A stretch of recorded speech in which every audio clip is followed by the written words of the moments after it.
বহুদিনীয়া বিৰতিৰ মূৰত নিউজ প্ৰাৰ্থীসকলে সুপ্ৰিম কোৰ্টৰ যিটো ৰায়দান নিউজ সম্পৰ্কে তাৰ ওপৰত তেওঁলোকে কাউণ্টাৰ কেছ কৰাৰ যি প্ৰস্তুতি চলিছিল তাৰ আজি প্ৰাৰম্ভিক হিয়াৰিংটো হৈ গৈছে। নেক্সট ডেটটো দিছে ছেকেণ্ড হিয়াৰিঙৰ কাৰণে।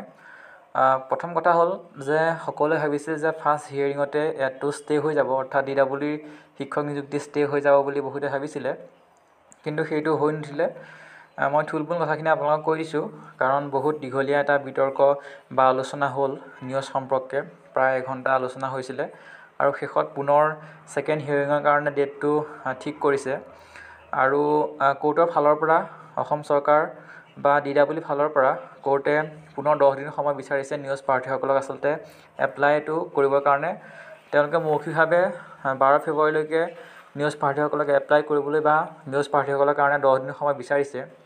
ইয়াৰ পৰা ক'ব পাৰি যে 10 দিনৰ কাৰণে এক্সটেণ্ড হোৱাৰ সম্ভাৱনা আছে। কাইলৈ হয়তো অফিচিয়েল ন'টিছ ওলাব পাৰে হাইকোৰ্ট বা DWIৰ ফালৰ পৰা।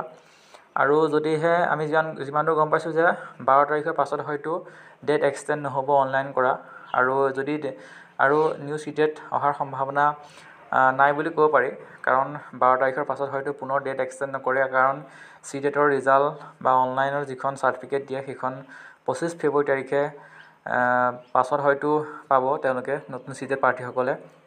আৰু 12 তাৰিখৰ পাছত হয়তো ডেট আৰু এক্সটেণ্ড নকৰে কোৰ্টৰ ফালৰ পৰা বা DWIৰ ফালৰ পৰা।